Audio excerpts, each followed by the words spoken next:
Perfect Talkers. On this episode, we got to talk about your guy DJ Vlad getting into it with a college professor over the Drake and Kendrick beef. What's going on here? Also, 3 incidents in 1 week at Drake's crib. Y'all gotta calm down. Jamal Murray threw a heating pad on the court during a game. Guess how much he got fined for that? And Kathy Hochul said, young black kids growing up in the Bronx who don't even know what the word a computer is. What you talking about, Kathy? We got that and much, much more. It's the Perfect Talk Podcast, baby. Let's get it. Perfect Talkers, what's good? It's your guy DJ Plucka Playboy back in the building, holding it down for y'all. Another episode of the Perfect Talk Podcast. Let's get right into it. You know how we start things off.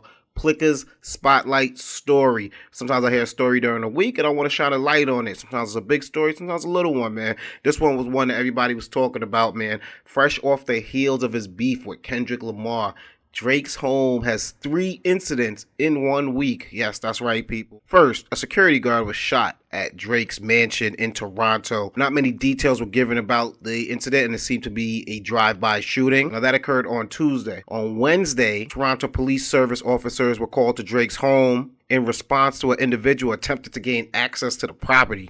Police didn't disclose the identity of that person because he was apprehended under the Ontario Mental Health Act and placed in a mental health institute. And the most recent incident was a trespassing incident that occurred on Thursday at Drake's home. Police were called about the trespasser around 3:30 on Thursday afternoon, and the individual was stopped by Drake's security and appeared to have gotten into an altercation with them because he needed to be taken to the hospital. Now, I'm not sure what makes y'all think Drake's security is about that play.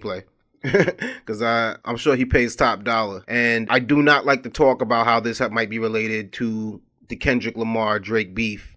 Although that's a popular, story to go with. Drake got beef in Canada. You know what I mean? Like he said some crazy things about the XO crew, the Weeknd's manager Cash, and all that. So Drake's somebody that's involved in way too many beefs to put this on the Kendrick Lamar Drake beef. Now on Tuesday, Drake's OVO store in the UK was vandalized with the words, "They not like us," sprayed across in spray paint on the store glass window. Now, a lot of this might just be fun and games. A lot of this might be people trying to get a little bit of street cred, a little bit of fame, the wrong type of way. But, I mean, the individual did get shot. People are getting sent to the hospital. I believe the term is fuck around and find out. You play stupid games, you get stupid results. As a hip-hop fan, it would be very disheartening if this was related somehow to Drake's rap beef, because this could definitely stay on wax. We live in an era now where these artists are way too big and way too rich to be getting into altercations like this, where their security or anybody's getting hurt by their security or even their security themselves. But crazy things do happen, and all's fair in love in hip-hop wars, right? Y'all just better let Drake chill. Let him recoup, get his time to, get some time to himself, get his head together, and let's see what he comes back with, see what he cooks up in the lab, because it's real interesting to see how these series of events have gone down the past couple of weeks. Definitely been something for everybody to talk about, definitely been the center of attention, no matter what facet of news you cover, what facet of music you listen to. It's definitely stolen the attention from a lot of other things, and it's been fun, it's been real. But keep it on wax, y'all, we ain't got time for the nonsense. Right now, we're going to take it to my favorite segment here on the Perfect Talk Podcast. It's called Have You Heard? That's right. I hear headlines in the news and I bring them to my people here on the Perfect Talk Podcast to see if y'all have heard. DJ Vlad apologizes for going full Karen on X. Yeah, he had a little back and forth with a black professor named Morgan Jerkins, who happens to be the niece of Rodney Jerkins, super producer Rodney Jerkins. She's a Princeton professor. Now, Vlad wanted to put his opinion out there like many of us do on the social media platform X. In response to the Kendrick Lamar diss track, Not Like Us. Everybody had opinions about the diss tracks that Kendrick Lamar was dropping over that weekend, and Vlad was no different. But his take, really wasn't about the music, about the song, or even about the beef itself. He tweeted, "Kendrick's Not Like Us needed a better mix. It takes away from the song." He's talking about music. He's a DJ Vlad. I know y'all know him for Vlad TV, but DJ Vlad does have DJ experience as well as production experience. So, valid statement to make. I don't even know about mixing enough to know if I can agree or disagree, but I think the song sounds dope. But Vlad, felt it needed a better mix. In response to that, Morgan Jerkins, Princeton professor, responded, "You are white. This is a black folk affair." Not quite sure what that had anything to do with his tweet. Not quite sure why his race would determine if he could give his critique on a mix, but that's what Morgan was feeling. In response to that, Vlad decided to write, "Wait, so a professor is telling me that a white person shouldn't be allowed to voice their opinion about hip-hop? Is that how you interact with your students?" And after that, back and forth ensued between DJ Vlad and Professor Jerkins, ending with DJ Vlad saying, "I will be reaching out to Princeton about the matter."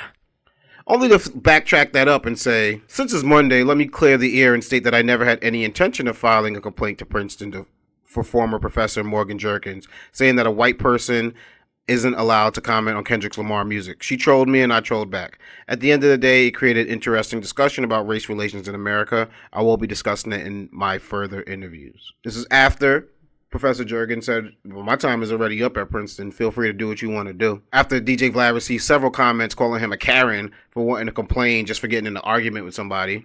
And it ended with, on May 8th, DJ Vlad stepping out and saying, after considerable reflection, I would like to apologize to Morgan Jerkins for tagging her job in my replies during our Twitter exchange last weekend. Yes, Vlad, if we were doing winners and losers this week, you would definitely be in the loser category because I did not like how you handled that. And you operating in hip-hop culture, you operating in black culture, yes, you gotta not move with Karen activity. You can't be Drake texting his moms, real or fake, that Rick Ross is a racist. Like, you're not gonna get the people on your side moving like that. And Twitter is a public platform. Yes, it's a conversation between you and another person, but it's for everyone to see and comment on and feel some type of way. And they felt you handled that like a Karen. Now, Professor Jerkins, I gotta point the light at you because in the winners and losers category, you would be in the loser category as well. Injecting race in a conversation about hip hop is definitely something you can't have between black and white people, because if we really want to break it down, white people spend way more money based off of the numbers in the population on hip hop than any other race. So to say that someone can't comment on maybe something cultural or saying that so they can't comment maybe on a lyric or even a certain word, I could side with you on, but in a debate about the mix, I think you were kind of talking out of turn right there. You really ask me? I think you were a little inspired by Kendrick telling Drake, "We don't want to hear you say nigga no more." Stop. You found a white person that you was going to tell what they can and can't say anymore, and that just happened to be DJ Vlad. It was a clown move. I'm sure you could have waited long enough or found somebody else to yell at and tell them their whiteness eliminates them from this conversation. I mean, there's a whole slew of campus protests going on right now. Now, just because Vlad acted like a clown for being a Karen doesn't make your actions any better. So I gotta say, yes, Vlad or anybody could comment on the mix, especially one who has experience within the music industry and mixing and mastering songs. You was feeling yourself in terms of Kendrick's victory, and whatever aggression you had towards white people, you felt like letting it out that day. And it's something that we see a lot in hip-hop. You even see it in the Drake-Kendrick beef with Rick Ross referring to Drake as the white boy, with Kendrick injecting that he's more part of the culture than Drake is because Drake's half white and he's fully black. But it just doesn't make sense. You're not going to tell Fat Joe he can't say nigga no more, right? You're not going to tell J. Cole he can't say nigga no more. Why? Because you get along with them and you don't get along with Drake? Like, that kind of logic just doesn't make any sense. And Morgan Jerkins kind of fell into that, you know. Mass mentality, it happens. And they both came out looking like clowns. Have you heard? NBA superstar Jamal Murray was fined $100,000 for throwing his heat pack onto the basketball floor during the Game 2 loss to the Minnesota Timberwolves. During the second quarter, if you're watching the game, you might see a white object come flying onto the court. It almost hits Karl Anthony Towns. He definitely still scores either way, and then it gets thrown off the court. Come to find out, that was Jamal Murray's heat pad. Yeah, he just decided out of frustration, out of lack of calls that he felt, he threw his heating pad onto the court. He also threw a towel at one of the refs, too. It's a little surprising that he's not going to get suspended at all. I mean, that could have seriously caused an injury. That's unacceptable. That's wild. In the moment, the refs didn't catch it. I don't know, or they thought it was a fan that had thrown it. But Jamal Murray knows better than that. And whether you're down, whether you're frustrated, that could have seriously caused the injury. So I think he should have been fined actually a little bit more money than that, just to also deter it from happening again. I mean, we know it gets heated in the playoffs. We seen Steph Curry a couple years ago throw a mouthpiece at a fan in the crowd. You know what I'm saying? Like, that's even wilder. Speaking of wild moves, we seen your guy Patrick Beverly. I think I spoke about this on the last episode. He not only got into an awkward altercation with an ESPN producer. You subscribe to my pod? Do I subscribe to you? I do not. So you can't interview me then. No disrespect. Well, Jamal is here. You subscribe? Okay, cool. Yeah. Kind of like you haven't in the past. You'll move that mic, please, or just get out the circle, please, for me, please, ma'am. If you're not subscribed to my pod, I appreciate that. Thank you. He also threw a basketball at a fan in the crowd. Since then, the NBA has decided that he will be suspended for 4 games without pay starting next season. In the final minutes of the Game 6 loss to the Pacers, Beverly was seen throwing a ball towards Pacers fan and hitting a woman in the head. Beverly then waved at a different fan to throw the ball back at him, which he did, and then Beverly chucked the ball right back at him hard. That's wild. You know, the most famous fan-player interaction was the Alice in the Palace that happened at Detroit back in the day.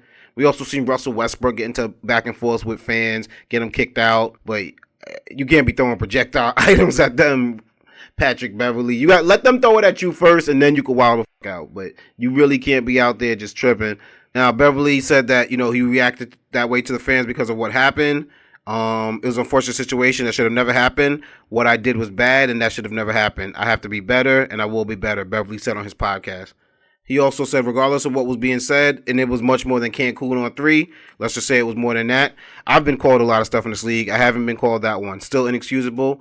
It doesn't matter what was said. I still have to be better, and I will be better. The Indianapolis police are also investigating the ball throwing incident between Patrick Beverly and the fans. In regards to the interaction Beverly had with the reporter, he said, I've done that since I've had a podcast. I instantly get her number. I call her. Ain't nobody tell me to call her.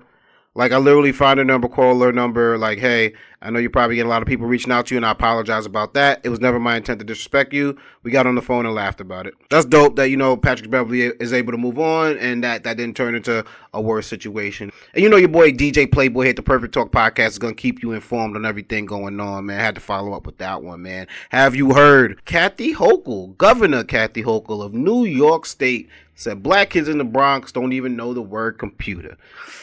Let's play the clip. Right now we have, you know, young black kids growing up in the Bronx who don't even know what the word computer is. They don't know. They don't know these things. And I want the world open up to all of them. She said they don't even know what the word computer is. Not even they don't know how to use computers. They don't even know what the word is. That was harsh. In a statement that came out after that comment, Governor Hochul said, I misspoke and I regret it. Of course, black children in the Bronx know what computers are. The problem is that they too often lack access to technology needed to get on track to high-paying jobs in emerging industries like AI. That's why I've been focused on increasing economic opportunities since day one of my administration, and will continue to fight to ensure every New Yorker has a shot at a good-paying job. Yes, she definitely is trying to, you know, deflect. And yes, I don't think that she truly thinks that kids in the Bronx don't know what computers are. But it's very offensive, especially when you say that black kids in the Bronx don't even know what the word is. She definitely should be aware of her position. She definitely should be aware of her status. And she definitely should be aware of how scrutinized her comments would be. To not make a comment as ignorant as that, but also as being somebody that is on a microphone, being someone who has the privilege of editing out mistakes that I make. I know how tricky it could be to be on a microphone and say the wrong things that you don't fully mean or didn't convey the correct way. But Governor Kathy Hochul, you got to do better than that, because if you're going to represent New York State, you got to know them black kids in the Bronx are the future. And they probably know how to use your iPad better than you do.